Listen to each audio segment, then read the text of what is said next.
Elizabeth Holmes taking her last steps of freedom. Defrauding investors out of hundreds of millions of dollars. Imagine going to a pharmacy, getting a simple blood test, and making a life-changing medical decision based on it.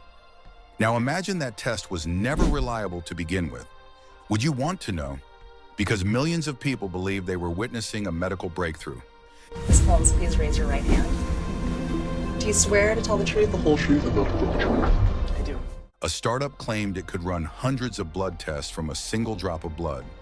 No vials, no waiting days, just one drop. Cheaper, faster, revolutionary. Investors called it the future of healthcare. The media called it genius. Billionaires poured in money. But behind the magazine covers, there was a darker reality. A secret so tightly guarded that the pressure inside the company became unbearable for some.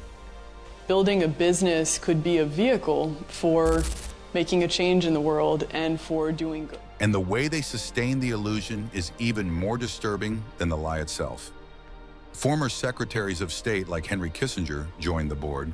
Decorated four-star generals like James Mattis attached their names to it.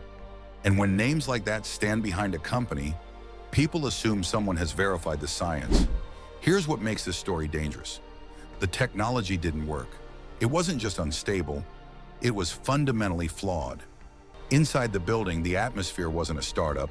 To the young women in the room here, do everything you can to be the best in science and math and engineering. It was a fortress. Bulletproof glass in the lobby, armed security, departments divided into silos where teams were forbidden from speaking to one another. If you were seen speaking with someone outside your assigned group, you could be reported. It wasn't just about protecting intellectual property, it was about controlling information. At its peak, the company was valued at over $9 billion. It raised more than $700 million in private funding. The founder, Elizabeth Holmes, became the youngest self-made female billionaire in history. But while she was being compared to Steve Jobs, her chief scientist, Ian Gibbons, was under immense strain. He understood the technical limitations. He knew the devices were failing validation standards. Facing legal pressure and internal conflict, he took his own life in 2013. Shortly after his death, company representatives contacted his widow, not to offer support, but to request the return of his research materials. Why the urgency? Because the Edison machines, the sleek black boxes promised to pharmacies, failed internal performance checks repeatedly. Accuracy rates were inconsistent, yet testing centers continued operating inside retail stores. Patients walked in, blood was drawn, results were delivered, life-altering results. If the machines weren't consistently reliable, why were patients still being tested? Because to maintain appearances, the company relied on traditional third-party laboratory equipment behind closed doors, while publicly claiming its proprietary technology was responsible for the results. The finger prick method that symbolized the revolution was often supplemented or replaced without patients knowing.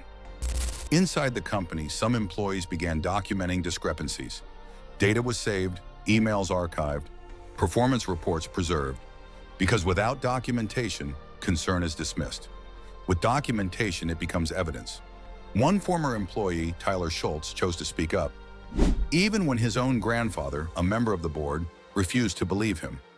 Even when private investigators began contacting people in his circle, contact was made with an investigative journalist.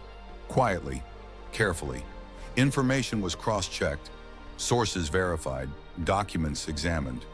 When the reporting appeared in the Wall Street Journal, the narrative shifted. For the first time, public perception was shaped by evidence rather than press releases. Regulators began investigating laboratory practices. Federal prosecutors later stated that, out of time and out of money, Elizabeth Holmes decided to lie. During trial proceedings, Assistant U.S. Attorney Robert Leach told the jury, "This is a case about fraud, about lying and cheating to get money." The defense argued something different, that failure in business is not a crime, that ambition is not fraud. But the jury reached its decision. The company dissolved. The valuation evaporated. Executives faced prison sentences.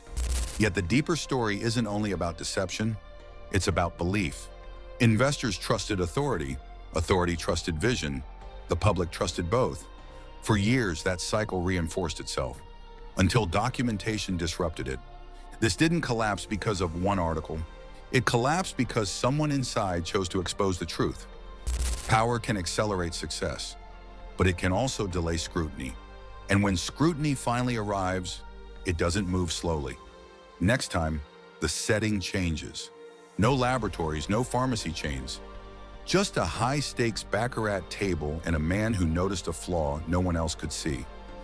While Elizabeth Holmes was overstating the science, this man was mastering a technique called edge sorting, a strategy so precise it earned him millions and placed him in a courtroom against one of the world's most powerful casinos. He didn't promise a miracle. He studied the back of the cards, he found the edge. And when the house realized they had been outplayed, they didn't simply accept the loss, they fought back.